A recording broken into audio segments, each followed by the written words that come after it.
श्री गणेशाय नमः। सियावर रामचंद्राय नमः। ओम हनुमतये नमः। श्री गुरुचरण कमलेभ्यो नमः। उमापति महादेवाय नमः। चक्रवर्ती महाराज दशरथ जी बारात के साथ लग्न के दिन के पहले ही आ गए हैं, यानी सारी बारात लग्न के दिन से पहले आ गई है। तो प्रथम बारात लगन ते आई, ताते पुर प्रमोद अधिकाई। ब्रह्मानंद लोग सब लहही, बढ़ऊ दिवस निस विधि सन कही।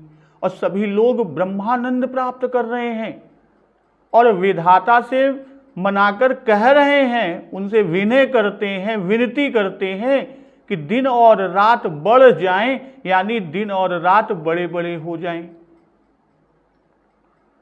तो राम सीय शोभाय अवधि, सुकृत अवधि दो राज। जह तह पुर जन कहीं अस, मिल नर नारी समाज। श्री रामचंद्र जी और सीता जी सुंदरता की सीमा है और दोनों राजा पुण्य की सीमा है। और जहां तहां जनकपुरवासी स्त्री पुरुषों के समूह इकट्ठे होकर यही कह भी रहे हैं कि जनक सुकृत मूर्ति भय देही, दशरथ सुकृत राम धर देही। इन सम काहुन शिव अवराधे, काहुन इन समान फल लाधे। भाई जनक जी के सुकृत यानी पुण्य की मूर्ति जानकी जी हैं और दशरथ जी के सुकृत देह धारण किए हुए प्रभु श्री राम जी हैं। और इन दोनों राजाओं के समान किसी ने भी भूत भावन भगवान शिव जी की आराधना नहीं की है और न ही इनके समान किसी ने फल ही पाए हैं। तो इन सम को न भयउ जग माही, है नहीं कतहु होने नाही। कि इनके समान जगत में न कोई हुआ है, न कहीं है और न होने का ही है। हम सब सकल सुकृत कई राशि, भय जग जनम जनकपुर वासी। और जनकपुर के नर नारी जनकपुर वासी कहते हैं कि हम सब भी संपूर्ण पुण्यों की राशि हैं, जो जगत में जन्म लेकर जनकपुर के निवासी हुए। कि जिन्ह जान की राम छवि देखी, को सुकृति हम सरिस बिसेखी। इतना ही नहीं, आगे भी कहते हैं कि पुण्य देखब रघुबीर बियाहू, लेब भली विधि लोचन लाहू। कि और हम अभी श्री रघुनाथ और सीता जी का विवाह भी देखेंगे और भली भांति नेत्रों का लाभ लेंगे, नेत्रों से उस अमृत का लाभ रसपान करेंगे। और जो स्त्रियां हैं, नारियां हैं, कहती हैं कि कहीं परस पर कोकिल बयनी, एहि बियाह बड़ लाभ सुनैनी। बड़े भाग विधि बात बनाई, नयन अतिथि हुई हैं दो भाई। तो कोयल के समान मधुर वाणी में बोलने वाली स्त्रियां आपस में कह रही हैं कि हे सुंदर नेत्रों वाली, इस विवाह में बड़ा लाभ है। अब बड़े भाग्य से विधाता ने सारी बात बना दी कि दोनों भाई हमारे नेत्रों के अतिथि हुआ करेंगे। तो 12 बार स्नेह बस, जनक बोलाऊ बसी। लेन आई है बंधु दो, कोटि काम कमनी। भाई जनक जी स्नेह के मारे स्नेहवश बार बार जानकी सीता जी को बुलावेंगे और करोड़ों कामदेवों के समान सुंदर दोनों भाई सीता जी को विदा कराने आया ही करेंगे। उनको लेने ही आएंगे। तो अब यही बात स्त्रियां वहां जनकपुर की नारियां कह रही हैं आपस में। तो आज का प्रसंग इसी के आगे से कि विविध भांति होई पहुनाई, प्रियन काहि यस सासुर माई। तब तब राम लखन ही निहारी, हुई हैं सब पुर लोग सुखारी। भाई तब उनकी अनेकों प्रकार से पहुनाई होगी। तो सखी ऐसी ससुराल किसे प्यारी ना होगी, प्रिय न काहि यस सासुर माई। और तब तब राम लखन ही निहारी, हुई है सब पुर लोग सुखारी। और तब तब हम सब नगर निवासी श्री राम और लक्ष्मण जी को देख देख कर सुखी होंगे। नगर दर्शन के समय जब आपस में बात कर रही थी, तो नगर दर्शन के समय जिसने ये कहा था कि जेहि बिरंच रचसी संहारी, सोई श्यामल बर रचऊ बिचारी। तो वही कहती है कि एहि बियाह बड़ लाभ सुनैनी। और दूसरे से विवाह होने के अनुरूप जोड़ी नहीं बनती, यानी अननुरूप जोड़ी हो जाती। और सबसे बड़ा लाभ कि अनुरूप जोड़ी मिली, इससे दंपत्ति का लाभ, दोनों पक्ष का लाभ और दर्शन का लाभ, तो लाभ ही लाभ तो है। और जो सखी कहती है कि को कह शंकर चाप कठोरा, ये श्यामल मृदुगात किशोरा, सब असमंजस अहि सयानी। तो जिस सखी के वचन है वह कह रही है कि नयन अतिथि हुई हैं दो भाई, कि अब इन दोनों भाइयों का कभी न कभी तो दर्शन होता ही रहेगा। भाई राजा जी के तो अतिथि होंगे और हम लोगों के नयनों के अतिथि बनेंगे। और जिस सखी ने कहा था कि नाहित हम कह सुनहु सखी, इनकर दर्शन दूर, यह संघटु तब होई जब पुण्य पुराकृत भूर। तो वही सखी अब कह रही है कि बार ही बार स्नेह बस।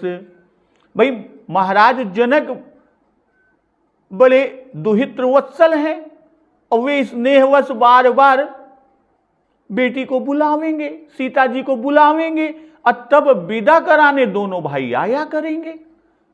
इसलिए दोनों का दर्शन होता रहेगा। अब बिना पति के विदा कराने यदि आए तो स्त्रियों का सम्मान नहीं होता, इसलिए वो आएंगे ही। और जिस सखी ने कहा था को कह ए भूपति पहचाने, मुनि समेत सादर सन माने। तो वही सखी कह रही है अब कि बिना संबंध हुए ही जब इतना सम्मान हुआ था, तो अब तो संबंध हो गया, अनेक प्रकार की पहुनाई होगी, अनेक प्रकार से सम्मान होगा, आदर सत्कार होगा। तो ऐसी ससुराल किसे प्यारी नहीं लगेगी। इसलिए अवश्य ही आते जाते रहेंगे। और अगली सखी जिसने कहा था कि जोग जान की यह बरु अहई, जब सखी इन्हीं देख नर नाहू, पन परिहरि हठि करई विबाहू। तो वह सखी अब यहां पर कहती है कि तब तब राम लखन ही निहारी, हुई हैं सब पुर लोग सुखारी। और जिस सखी द्वारा ये कहा गया कि ए दो दशरथ के ढोटा, बाल मरालन के कल जोटा। तो वह सखी अब यहां पर कह रही है कि सखी जस राम लखन कर जोटा, तैसे ही भूप संग दुई ढोटा।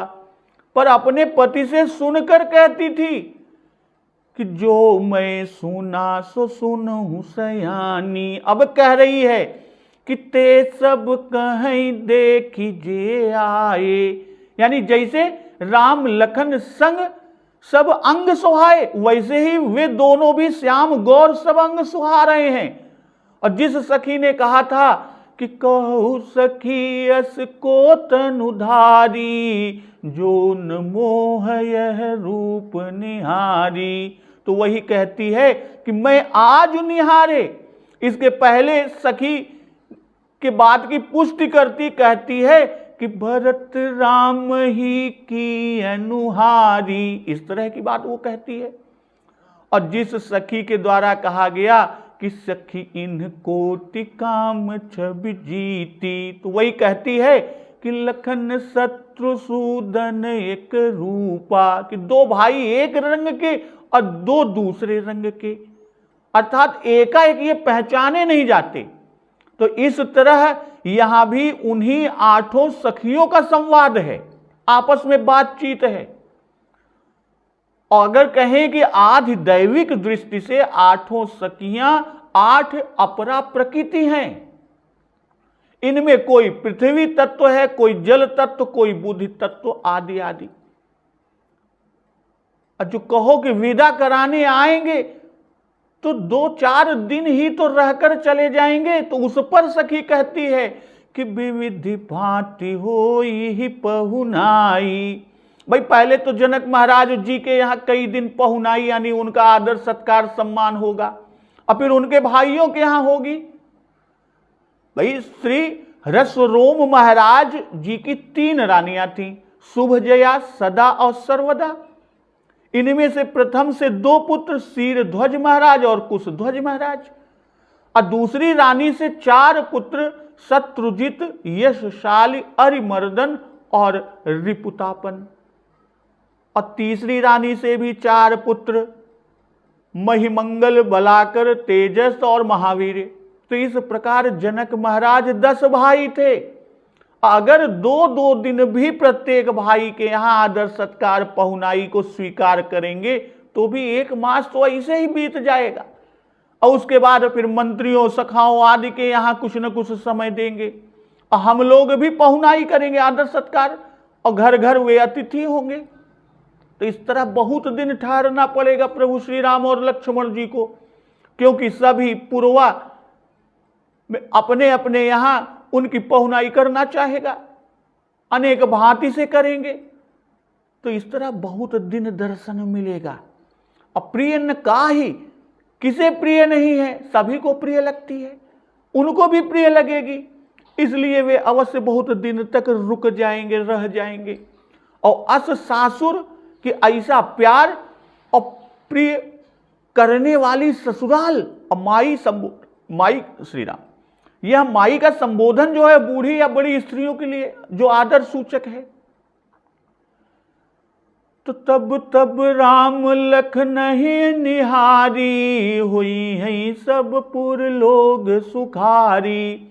भाई पुर के लोगों के सुखी होने के पीछे का जो भाव यह है कि पुरवासियों की भावना सुंदर स्वरूप की है कि पुरवासिन देखे 2 भाई, नरभूषण लोचन सुखदाई। तो इसी से दोनों भाइयों को देखकर वे सुखी होते हैं। और पहले भी कहा है कि सुतन समेत दशरथ ही देखी, मुदित नगर नर नारी बिसेखी। तो वैसे यहां पर भी सुखी होना कह रहे हैं कि श्याम गौर सब अंग सुहाए। पहले यह कहकर कि श्री राम लक्ष्मण की जैसी जोड़ी है, और वैसे ही एक दूसरी जोड़ी है, तो उस जोड़ी के रूप आदि का वर्णन कर रही हैं। और ढोटा कहकर कि समवयस्क एक ही अवस्था के हैं। और श्याम गौर से उनके स्वरूप को बता रही हैं कि जैसे श्री राम लक्ष्मण श्याम गौर हैं, जैसे इनके सब अंग सुंदर हैं, वैसे ही उन दोनों लड़कों का भी श्याम गौर वर्ण है और सभी अंग सुंदर हैं। कहने का तात्पर्य कि रंग, रूप और अवस्था तथा अंग सब एक से हैं। तो ते सब कहीं देखी जे आए, कि सुनी हुई कहती है, यह भी जान पड़ता है कि पर्दे में रहने वाली है। तो अगली सखी कहती है कि कहा एक मयया जु निहारे, जनु बिरंच निज हाथ संवारे। कि तुम तो दूसरे से सुनी हुई कह रही हो, और वह भी कल परसों आज की बासी कह रही हो, पुरानी बात। मैंने तो आज ही थोड़ी देर पहले उन्हें देखा है, अपने आंखों देखी कह रही हूं कि यह सब मैं निज नयनन देखी। अब बिरंची नाम के पीछे का भाव कि ये विशेष रचयिया हैं, रचयिता हैं। भाई बिरंची ब्रह्मा जी ये विशेष रचयिया हैं, रचनाकार हैं। कि जनु बिरंची निज हाथ संवारे। भाई इनसे अधिक रचना करने वाला कोई नहीं है। अब ये कैसी अद्भुत सृष्टि रच डाले हैं, निज हाथ संवारे। और यहां पर कहते हैं कि ब्रह्मा और सब सृष्टि तो कल्पना यानी संकल्प मात्र से रच डालते हैं, पर इनको अपने हाथ से अच्छी तरह रच कर बनाया है। विरंच यानी ब्रह्मा जी ने स्वयं रचा अपने हाथ से, वह भी संवार कर, मानो दो दो को एक एक सांचे में ढाला है। जानकी मंगल में उल्लेख कि श्यामल गौर किशोर मनोहरता निधि, सुखमा सकल सकेल मनहु बिरचे विधि। और आगे कहती हैं कि भरत राम ही की अनुहारी, सहसा लखिन सकहि नर नारी। ऐसे ही चित्रकूट के मगवासियों ने भी कहा है कि कहीं सपेम एक एक पाही, राम लखन सखी होई कि नाही। बय बपु बरन रूप सोई आली, सीलु स्नेहु सरिस समचाली। बेसु न सो सखि सियन संगा, असखि संदेहु होई एहि भेदा। यानी इसी तरह का उल्लेख जब भरत जी चित्रकूट में जाते हैं तो वहां के रास्ते में जो मिलते हैं वो उनके द्वारा भी कहा गया। और आगे यहां सखियां बात करती हैं कि लखनु शत्रुसूदन एक रूपा, कि एक अंग की भी उपमा नहीं, सब अंग अनुपा। एक अंग की भी उपमा नहीं है, तब समस्त अंगों की उपमा कौन कहेगा। यह सखी रंग, अंग और अवस्था का वर्णन नहीं करती, क्योंकि पहले सखी कर चुकी है। पहले सखी ने सब अंगों को सुहाए और इसी से इसने सुहाए न कहकर अनुपम कह दिया।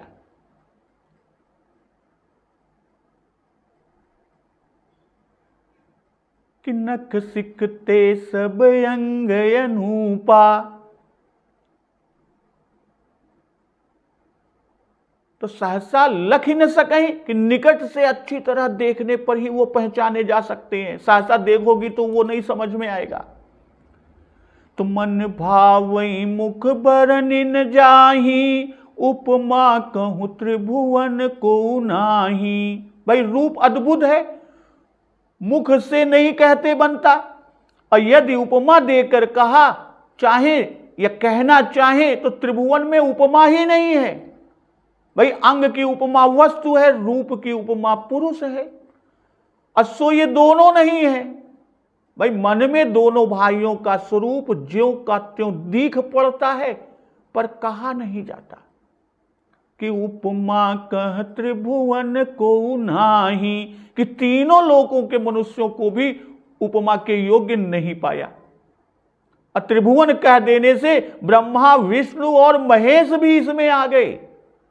उपमान को कह दास तुलसी, कतहु कवि कोविद कहे, बल विनय विद्याशील शोभा सिंधु इनसे एई अहे।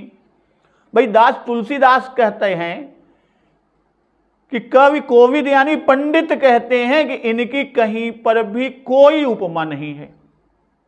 कतहु कोई उपमा नहीं है। उपमान को कह दास तुलसी, कतहु कवि कोविद कहें। अब बल विनय विद्याशील शोभा सिंधु इनसे एई अहें। बल विनय विद्याशील शोभा के समुद्र इनके समान यही हैं, स्वयं यही और कोई नहीं। पुर नारी सकल पसारी अंचल विधि वचन सुना वहीं। और सब जनकपुर की स्त्रियां अपना अंचल यानी आंचल फहराकर, आंचल को फैलाकर ब्रह्मा जी को यह वचन सुना रही हैं।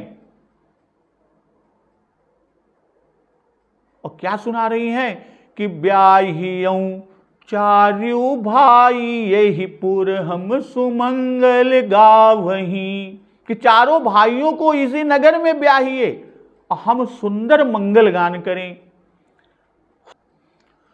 कहीं परस्पर नारी बारी बिलोचन पुलक तन।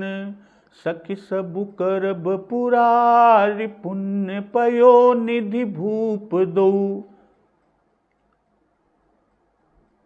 कि आपस में स्त्रियां नेत्रों में जल भरे और शरीर से पुलकित होकर कह रही हैं कि हे सखी, पुरारी भूत भावन शिव शंकर महादेव जी सब मनोरथ पूरे करेंगे। और दोनों राजा पुण्य के समुद्र हैं, क्योंकि इनसे ज्यादा आराधना पूजा महादेव जी की किसी और ने नहीं की है। तो यहां कहते हैं कि उपमान को कह दास तुलसी कतहु कवि कोविद कहें। कवि कोविद कहें, भाई कवि नवीन बातें बनाते हैं, नवीन बात कहते हैं। और कोविद वेद पुराण और शास्त्र पढ़ते हैं और कहते हैं कि कोई उपमा कहीं नहीं है। कहने का जो तात्पर्य है, आशय है कि ना कोई नवीन उपमा मिली कवि को और ना ही कोई वेद शास्त्र पुराण में कोविद को मिली। अब बल विनय आदि के सिंधु कहने का आशय कि न तो गुणों की कोई उपमा है और न सिंधु की। भाई गुण के समुद्र कहकर बताया, दर्शा रहे हैं कि गुणों की कोई उपमा नहीं है। इस तरह अंग रूप और गुण तीनों को अनुपम कहे। और इनसे ऐ अहें कि गुणों के समुद्र कहकर इनके समान स्वयं यही हैं।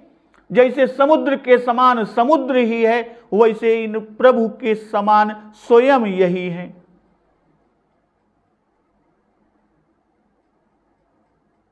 भाई कल्प वृक्ष की लकड़ी है। कल्प वृक्ष क्या है? लकड़ी है। सुमेरु अचल है, चिंतामणि पत्थर है, और सूर्य तीक्ष्ण किरण वाला है, और शशि क्षय रोग युक्त है, क्षीण हुआ करता है। और समुद्र खारा है, काम के शरीर नहीं। बलि जो है वो दिति का पुत्र दैत्य है।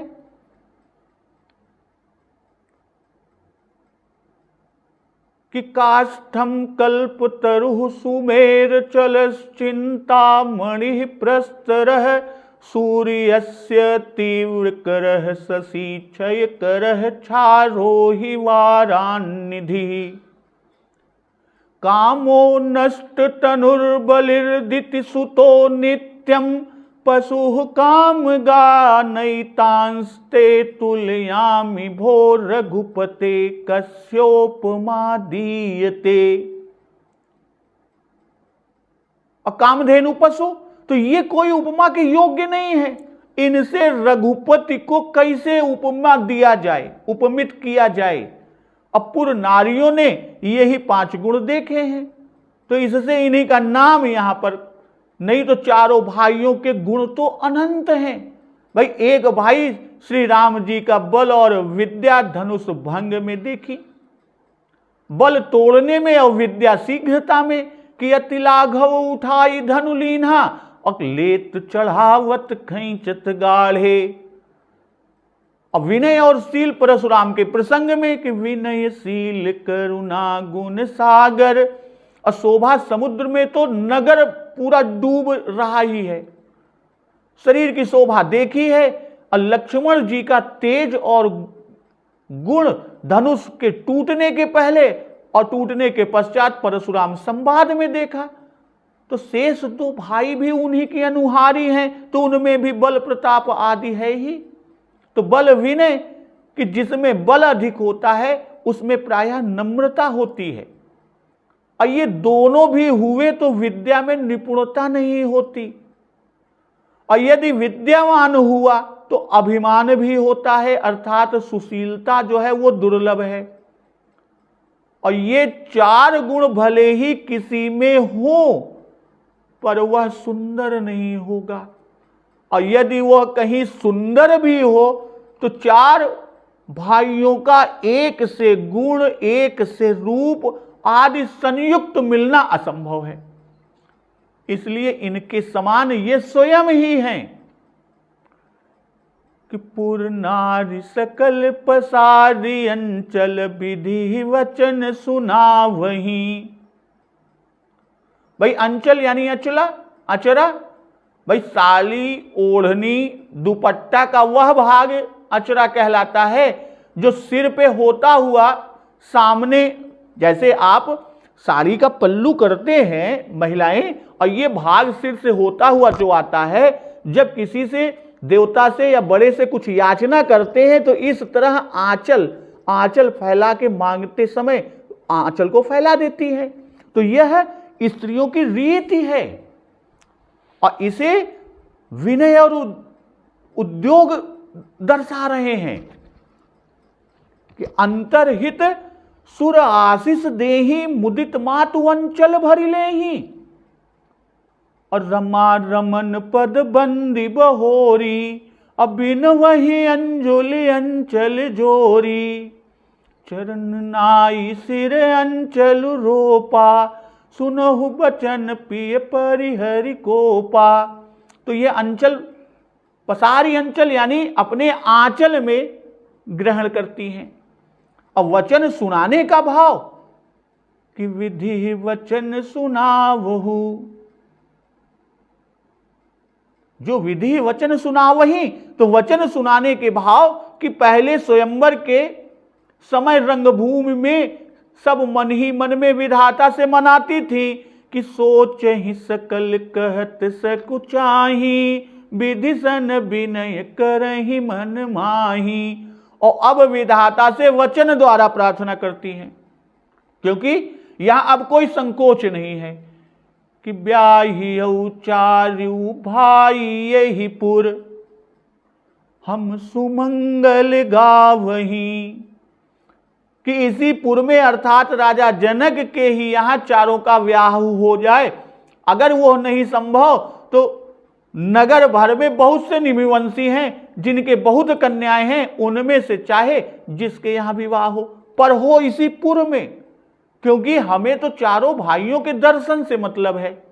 इसी से ब्याहियौ चारु भाई निप गृह ऐसा नहीं कहती, बल्कि कहती हैं कि ब्याहियौ चारु भाई एहि पुर, हम सुमंगल गावहीं। कि नगर में कहीं भी ब्याह हो, हमें इतने से ही प्रयोजन है, क्योंकि हमारी लालसा तो केवल सुमंगल गान की है। हमें चार ठौर मंगल गान गाने को अवसर मिलेगा, हमारे तो बड़े भाग्य होंगे। तो कहीं परस पर नारी बारी बिलोचन पुलक तन, सखी सब करब पुरारी, पुण्य पयो निधि भूप दो। भाई सब स्त्रियां मन कर्म वचन से प्रमुदित है, प्रफुल्लित है, आनंदित है। वचन से कहीं तन से पुलकित हैं और मन से हर्षित हैं। कहीं परस्पर कोकिल बहनी यहां से चलकर, और कहीं परस्पर नारी यहां तक। और पुरारी जैसे सबको सुख देने के लिए त्रिपुर का नाश किया, वैसे ही हम सभी को सुख देने के लिए हमारे सब मनोरथ पूर्ण करेंगे। अब पुण्य पयो निधि भूप दो। और दूसरी सखी कहती है कि पूर्व भर में कहीं भी ब्याहने की बात ही क्या, महाराज जी के यहां ही चारों का विवाह होगा, क्योंकि दोनों राजा पुण्य के समुद्र हैं।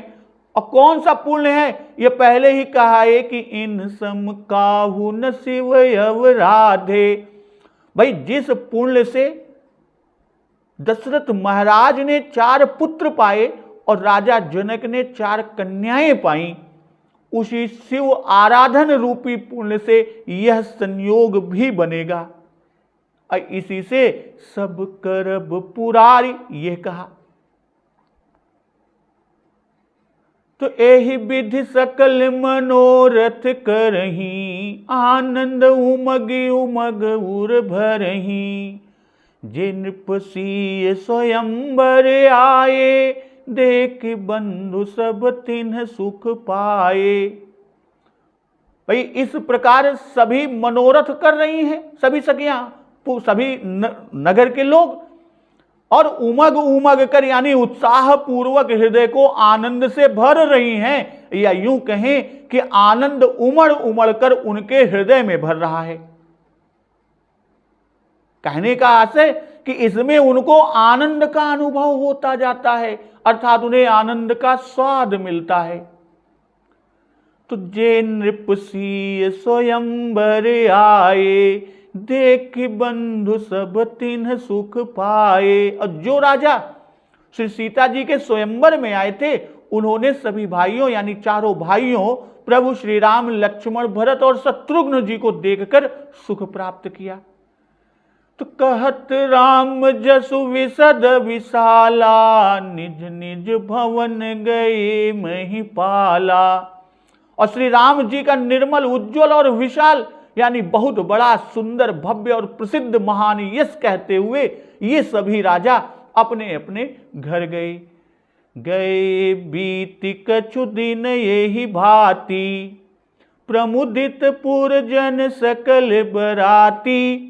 अब कुछ दिन इस प्रकार बीत गए और सभी पुरवासी और बराती बहुत आनंदित हैं।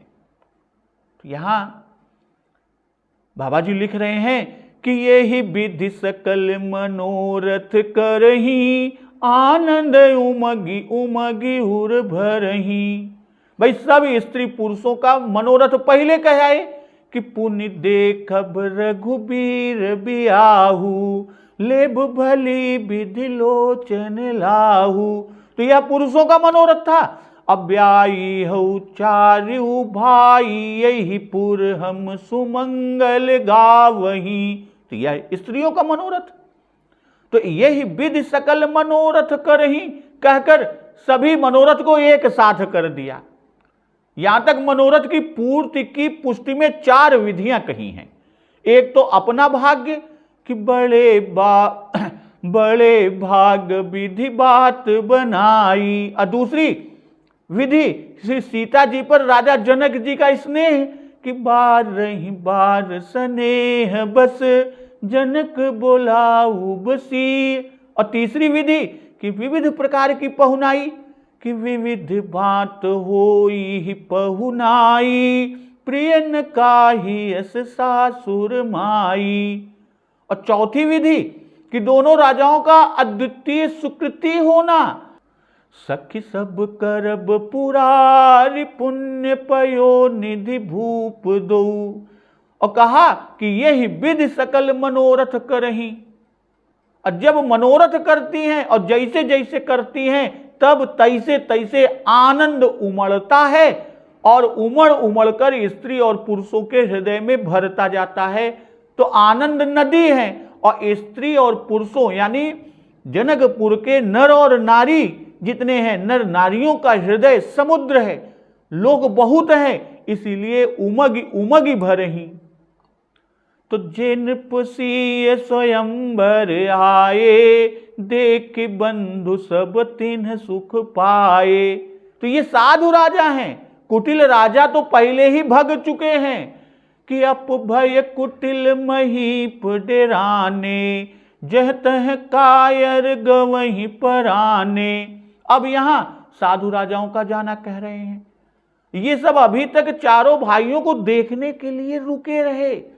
इसी से देख सब बंधु यानी सभी भाइयों, चारों भाइयों को देखकर सुख प्राप्त किए। और इन राजाओं ने सुन भी रखा था कि दशरथ जी के यहाँ चतुर्व्यूह अवतार हुआ, और इसी से चारों भाइयों के दर्शनार्थ इतने दिन तक जनकपुर में टिके रहे। पहले भी इस जानकारी का परिचय दिया है कि जगत पिता रघुपति ही विचारी, भरी लोचन छवि लेहु निहारी, सुंदर सुखद सकल गुण राशि, ए दो बंधु शंभुर भासी। और आगे भी कहा कि हम तो आजु जन्म फल पावा, अस कही भले भूप अनुरागे, रूप अनूप बिलोकन लागे। और ये सब कहते कहते कि कहत राम जसु विशद विशाला, निज निज भवन गए महिपाला। भाई श्री राम जी का यह सुविशद है, तो जिनके जस प्रताप के आगे, शशि मलिन रवि शीतल लागे। और श्री राम यश विशाल है कि महिपातालु नाक जसु व्यापा, राम बरी सिय भंज उचापा। और श्री राम यश का वर्णन करते हुए मार्ग ही नहीं जान पड़ा, पता ही नहीं चला, अब पहुंचने पर जान पड़ा कि हम तो बहुत शीघ्र बहुत जल्दी घरे आ गए।